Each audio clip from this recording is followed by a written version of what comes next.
बिस्मिल्लाहिर्रहमानिर्रहीम। अस्सलाम वालेकुम नाज़रीन, आप यूट्यूब चैनल देख रहे हैं। मैं इमरान खान हूँ। नाज़रीन, इस वक्त खेल वहीं पे पहुँच गया जहाँ से ये शुरू हुआ था। ये खेल शुरू हुआ था -1 से कि इमरान खान को माइनस करना है, और तब से लेकर अब तक लड़ाई यही चल रही है कि कौम इमरान खान को माइनस होने नहीं दे रही। ना इमरान खान हार मानने के लिए तैयार है, और एस्टेब्लिशमेंट और इमरान खान की सारी मुखालिफ सियासी जमातें वो ये जानते हैं कि अगर ये आदमी माइनस ना हुआ तो हम बहुत हद तक माइनस हो जाएंगे। अब इस मसले की वजह से अब एक नया दबाव क्रिएट किया जा रहा है। यानी हुकूमत खुलकर कह रही है कि इमरान खान से खुद को अलहदा कर लें तो फिर हम बातचीत कर सकते हैं। यानी इमरान खान साहब के बयानिए से, इमरान खान साहब से अपने आप को अलग कर लें पाकिस्तान तहरीक इंसाफ के लोग, तो फिर उनके साथ बातचीत हो सकती है। एक तो बातचीत के लिए मिन्नत तरला कोई नहीं कर रहा। मैंने देखा नहीं कि पाकिस्तान तहरीक इंसाफ के लोग, हम वो ये ज़रूर कहते हैं कि मुल्क के लिए हम बातचीत करना चाहते हैं, और हम ये चाहते हैं कि पाकिस्तान में जो स्पेस छीन ली गई इदारों से या पार्लियामान से वो उनको वापस दी जाए, सियासी जमातों को जमहूरी हक उनका लौटाया जाए। उसके लिए वो अपनी कोशिश करते रहते हैं। अब इमरान खान साहब को दहशतगर्द डिक्लेयर किया जा रहा है। ये बार बार कहते हैं दहशतगर्द है, मुल्क दुश्मन है। मैं चंद सवालात आपके सामने रखता हूं। क्या पाकिस्तान तहरीक इंसाफ का इमरान खान साहब ने कोई मुसल्ला विंग बनाया हुआ है? आज तक आपको ऐसी कोई खबर मिली? कोई भी नहीं। ये कहते हैं जी असला आ गया, ये आ गया जलसा के अंदर या जलसागाह के अंदर। आज तक दिखाएं ना कितनी बंदूकें इन्होंने देखी हैं। बेशुमार लोगों के साथ बंदूकें बेशुमार देखी गई हैं, लेकिन इमरान खान साहब के जलसागाह में तो नहीं देखी गई। कोई मुसल्ला विंग पाकिस्तान तहरीक इंसाफ ने नहीं बनाया। क्या आज तक कोई बोरी बंद लाश मिली जो पाकिस्तान तहरीक इंसाफ ने बोरी बंद लाशें जो हैं वो जमा की हों? वो जो लोग ये काम करते थे वो आजकल एस्टेब्लिशमेंट के साथ हैं। क्या कोई करप्शन के मेगा स्कैंडल्स इमरान खान साहब के निकले कि ये भी है, वो भी है, वो भी है? बताएं ना। उस्मान बुज़दार पे इतने घटिया इल्जामात लगाए, एक भी मुकदमा बताएं कहाँ है उसके ऊपर? एस्टेब्लिशमेंट कहती थी ना कि इसने ये भी किया, वो भी किया, वो भी किया। उसने डील कर दी, उसको छोड़ दिया। वो कहते थे बहुत सारे अफसरान बुशरा बीबी लगाती थी, वो किधर गए सारे अफसरान जिन्होंने रिश्वत दी हुई थी? कहते थे जी कि आसिम मुनीर साहब के बाद एक फाइल है बुशरा बीबी के हवाले से जो उन्होंने इमरान खान को दिखाई थी। वो फाइल गुम हो गई। उसके बाद कहाँ गई वो फाइल? उस फाइल के ऊपर कोई एक मुकदमा भी नहीं बना। फिर क्या कोई अलहदगी पसंद तहरीक इमरान खान साहब ने चलाई है? वो मनसूबा इस तरह का दिया है? क्या कोई टारगेट किलिंग इमरान खान साहब ने या उनकी पार्टी ने की हो? कभी कोई पाकिस्तान तहरीक इंसाफ के बंदे ने खुद को हमला कर दिया हो, या कभी किसी पुलिस वाले या दीगर फोर्सेस के बंदे में से किसी एक को भी गोली लगी और वो गोली लगने से जख्मी हुआ हो या शहीद हुआ हो, और ये बताएं जनाब इनको पाकिस्तान तहरीक इंसाफ ने मारा? एक भी वाकया आपको ऐसा नहीं मिलेगा। ये एक पॉलिटिकल पार्टी है। आप इसको दहशतगर्द कैसे कह सकते हैं? मुल्क दुश्मन और गद्दार कैसे कह सकते हैं? ये पाकिस्तान में ना एक पुराना ट्रेंड है, जो कहे कि आइन पर अमल करो वो गद्दार है, मुल्क का दुश्मन है, सिक्योरिटी थ्रेट है। वो जो कहे इदारे खसूसन फौज सियासत से अपने आप को दूर रखे, जो ये कहे कि मुल्क भी मेरा फौज भी मेरी, जो अपनी जिंदगी अपने मुल्क के नाम कर दे, ताकि अपने बच्चों से भी अपने आप को दूर कर ले, ऐसे आदमी को ये कहते हैं दहशतगर्द भी है, गद्दार भी है, सिक्योरिटी थ्रेट भी है। जो शख्स भी करप्शन के खिलाफ आवाज उठाए वो दहशतगर्द है, वो सिक्योरिटी थ्रेट है। जो बैरूनी ताकतों को एब्सोल्युटली नॉट कहे, जो गुलामी से इनकार कर दे, जो अमीर और गरीब का फर्क इस मुल्क में खत्म करने की कोशिश करे, जो पहली बार नामूसे रिसालत और इस्लामोफोबिया के हवाले से आलमी सतह पर आवाज उठाए, जो शख्स भी ये करेगा या जो लोग ये करते आए वो सारे गद्दार डिक्लेयर हुए। जिन लोगों ने आज़ादी से बात करना चाहिए वो सारे गद्दार डिक्लेयर हुए। जिन्होंने बात की कि इदारे सियासत में मुदाखलत क्यों करते हैं, इनका क्या हक है, वो सारे गद्दार और सिक्योरिटी थ्रेट बन गए पाकिस्तान के लिए। सारे के सारे, किसी एक को नहीं छोड़ा, फातिमा जिन्ना तक को नहीं छोड़ा। तो ये पाकिस्तान की कहानी है, कोई नई बात नहीं है, ये पुरानी बात है। अब DGISPR ने जो एक प्रेस कॉन्फ्रेंस की है उसमें एक सबसे बड़ी गलती उन्होंने ये की कि उन्होंने इमरान खान से पूछ लिया नाम लिए बगैर कि तुम हो कौन, हमारी हैसियत क्या है। तब से लेकर अब तक लोग लगातार बता रहे हैं DGISPR को कि इमरान खान है कौन और उसकी हैसियत क्या है। लोग बता बता कर थक गए हैं, लेकिन इमरान खान साहब की शख्सियत और कैरेक्टर इतना बड़ा है कि उसका अहाता लोग नहीं कर पा रहे।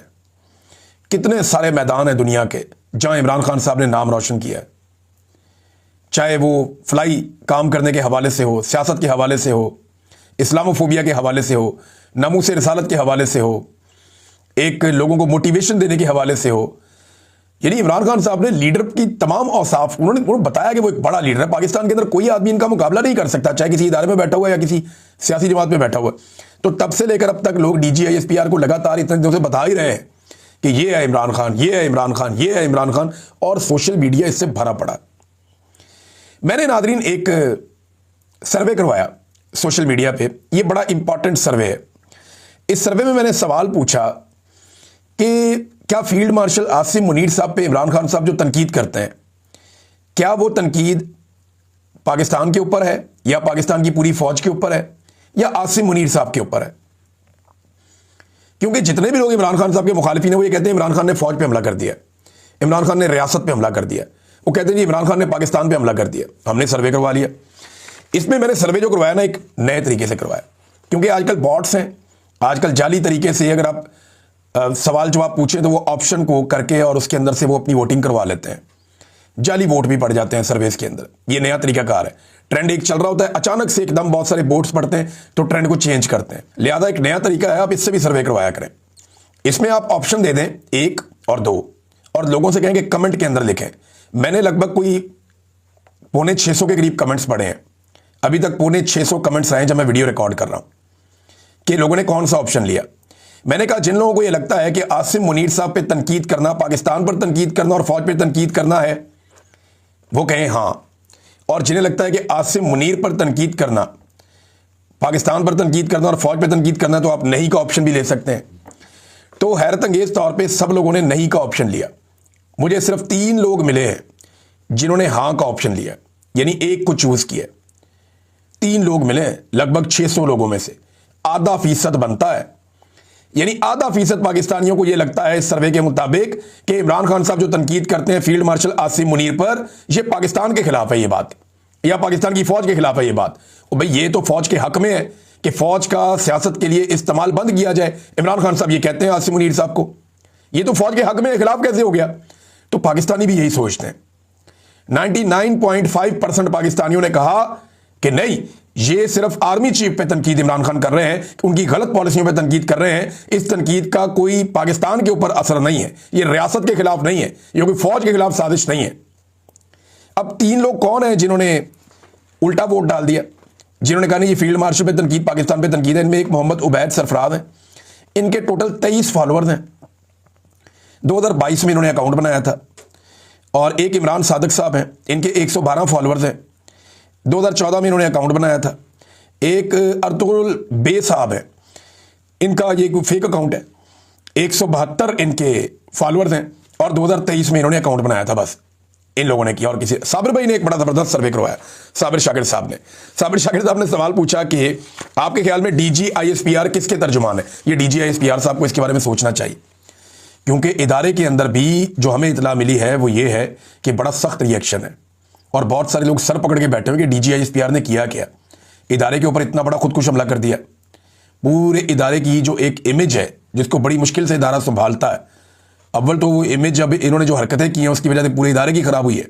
ये वाली प्रेस कॉन्फ्रेंस ने तो एक सोने पे सुहागा वाला काम कर दिया, यानी सारा ही काम खराब कर दिया पकड़ के। तो सवाल पूछा साबिर शाकिर भाई ने कि DGISPR किसकी तर्जुमानी करते हैं? ऑप्शन दिए थे फौज की, दूसरा ऑप्शन दिया था आसिम मुनीर की, तीसरा ऑप्शन दिया था आले शरीफ की। तो जनाब सिर्फ 6% पाकिस्तानियों को लगता है कि DGISPR फौज की तर्जुमानी करते हैं। अब ये DGISPR साहब को सोचना चाहिए कि 94% पाकिस्तानियों को लगता है कि वो तर्जुमानी कर रहे हैं आसिम मुनीर साहब की और शरीफ खानदान की। 65% कहते हैं आसिम मुनीर साहब की और 29% कहते हैं आले शरीफ की। तो फौज की तर्जुमानी कर रहे हैं, हालांकि उनकी ड्यूटी फौज की तर्जुमानी करना है। तर्जुमान पाक फौज का उनका ओहदा है DGISPR का। और यहां पे सिर्फ 6% पाकिस्तानी ये समझते हैं कि वो अपने इदारे की तर्जुमानी करते हैं। बाकी लोगों को लगता है कि या तो वो आसिम मुनीर साहब की तर्जुमानी करते हैं या फिर वो तर्जुमानी करते हैं जनाब आले शरीफ की। अब नाजरीन, फैसल वाडा साहब और 1-2 लोग ही बचे हैं जो धमकियां लगाने का काम कर रहे हैं DGISPR के बाद। बहुत सारे लोग इसको ओन तो कर रहे हैं। फैसल वाडा ने बड़े अजीब तरीके से टीवी पे बैठ के तो गंद मारना शुरू कर दिया। और जी शेख वकास अकरम को हम कहेंगे टॉमी बाहर आओ, वो टॉमी बाहर आ जाएगा। फिर उनका एक छोटा टॉमी है जो MNA है, उसे भी कहेंगे टॉमी बाहर आओ, वो भी बाहर आ जाएगा। फिर एक सेनेटर है खुरम निशान, वो अब दहशतगर्द है, उसके साथ वो करेंगे जो दहशतगर्दों के साथ होता है। अंदाजा करें आप, रगड़ के रख देंगे, ये कर देंगे, वो कर देंगे। फैसल वाडा की धमकियां ही खत्म नहीं हो रही, मैं हैरान हो रहा हूं, धमकियां ही खत्म नहीं हो रही। और फिर जवाब तो आना था। सेनेटर खुरम निशान साहब का जवाब आया, उन्होंने कहा वाडा मेरे बेटे कभी मिलो, मैं तुम्हें बताता हूं कि मैं कौन हूं और तुम्हारी औकात क्या है। वैसे इनका आमना सामना हो जाए ना तो मैं खुरम निशान को इतना जानता हूं कि फैसल वाडा के लिए मुश्किल हो जाएगी। फैसल वाडा में हौसला नहीं है, हौसला होता तो 2 दिन इमरान खान के साथ खड़ा हो जाता, हौसला नहीं है। जावेद हाशमी साहब ने भी फैसल वाडा को मुखातिब किया, उन्होंने कहा बेनामी सेनेटर की तरह के फौज के तर्जुमान जिस तरह खुलकर सामने आ गए हैं, वाज़ेह है कि इनके पीछे जो डाकू हैं वो भी नकाब उतारकर सामने आ गए हैं। दुनिया की तारीख में पहली मर्तबा ऐसा हो रहा है कि फौज एक पार्टी को कुचलने के लिए खुद मैदान में आ गई है। आप अपना ये शौक भी पूरा करके देख लें। आपने कई जंगें जीती होंगी, मगर इस अवाम से जंग और अवाम ने जिस लीडर इमरान खान को मैंडेट दिया है उसके साथ जंग करना आपके बस की बात नहीं है। सारे इकट्ठे होकर पड़ गए इमरान खान को, और इकट्ठे होकर भी इमरान खान साहब का मुकाबला नहीं कर पा रहे। फैसल वाडा साहब ने जो बात की वो सिंपल ये है। मुझे नाज़रीन बड़ा अच्छी तरह याद है, ये जो बड़के मारने वाले लोग हैं ना, इनकी मैं आपको एक मिसाल देता हूँ। हम लोग जब छोटे थे तो सब बच्चों की तरह हमें बड़ा शौक था कि हम जानवरों को देखें, चिड़ियाघर जाएं, वहाँ पे भालू है, शेर है, चीता है, ज़राफ़ा है, ज़ीब्रास होते हैं, हाथी भी होता था। तो बड़ा लगाव होता ना बच्चों को जानवरों के साथ, हमें भी था।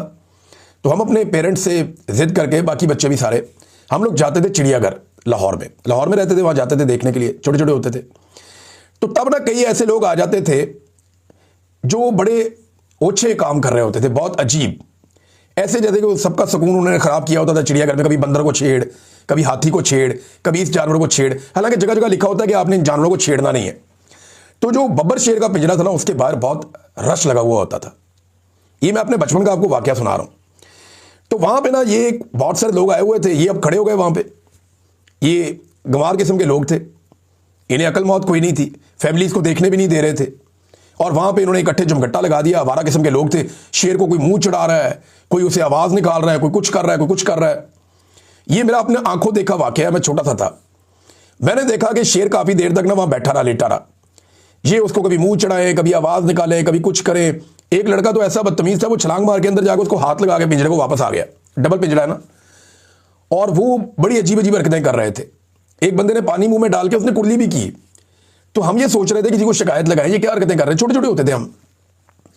इतने में मैंने देखा कि शेर उठा और वो धाड़ता हुआ एकदम पिंजरे की तरफ आया, और इन लोगों की मैंने दौड़ें देखी हैं। यानी जितने लोग शेर को छेड़ रहे थे ना, इनको मैंने उल्टे कदम पीछे की तरफ भागते हुए देखा। हालांकि सबको पता था वो पिंजरे में बंद है, सबको पता था कि वो जंगले के अंदर उसको कैद किया हुआ है, सबको पता था कि वो बाहर नहीं निकल सकता इस जेल में से। यही हाल आज इमरान खान का है। उसको जेल में डाल के ना बड़े बड़े लोग बड़के मारते हैं। वो इधर छलांग मारता है, कोई इधर छलांग मारता है, कोई उसके ऊपर कीचड़ उछालता है, कोई उसकी बीवी के ऊपर कीचड़ उछालता है, कोई उसकी बहन के बाल पकड़ के खींचता है, कोई उसे ओए तोए करता है, कोई उसे गाली देता है, कोई उसे ज़हनी मरीज कहता है, कोई उससे बदतमीजी करता है। तो ये सारे लोगों की औकात बिल्कुल वैसी है जैसी वो पिंजरे के बाहर खड़े हुए लोगों की थी। और शेर बैठा हुआ इन्हें देख रहा है। वो अंदर से एक धाड़ मारता है और इनकी दौड़ें लग जाती है। एक धाड़ मारता है अंदर से, वो इनकी दौड़ें लग जाती हैं। फर्ज करें अगर वो शेर बाहर आ गया तो इनके साथ क्या होगा। ये चिड़ियाघर तो क्या लाहौर की बाउंड्री से बाहर निकल जाएंगे। मैं उसकी मिसाल दे रहा हूं। तो नादरीन, ये मैंने जो वाकया देखा, मुझे ये सिमिलैरिटी नजर आ रही है। इमरान खान को भी पिंजरे में बंद किए हुए एक शेर की तरह आप ले सकते हैं, जिसको बाहर खड़े हुए आवारा किस्म के लोग, जिनकी अपनी कोई औकात और हैसियत नहीं है और कोई उनके अंदर दिल गुर्दा नहीं है, वो उसको छेड़ रहे हैं। और जिस वक्त वो उठता है, जरा सा धाड़ता है, इनकी दौड़ें लगती हैं। और अगर कहीं वो बाहर आ गया इस पिंजरे से, तो इन सबको पता है कि इनका मुस्तकबिल क्या होगा। और ये जो बाकी सियासी जमातें हैं ना, ये जो आज मजे ले रही हैं, ये कल को पछताएंगी।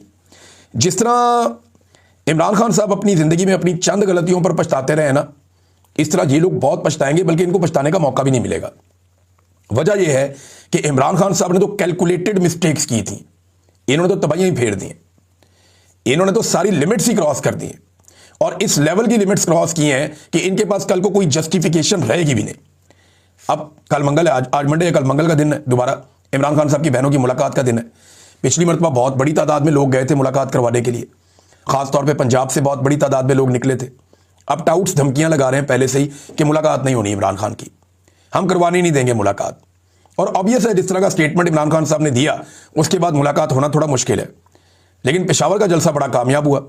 अब इमरान खान साहब सबसे पहले तो पेशावर के जलसे का जिक्र करेंगे, और फिर वो जिक्र करेंगे आसिम मुनीर साहब को मिलने वाले इस्तिस्ना पे, और दोबारा जो उनकी तैनाती है इस मामले के ऊपर भी।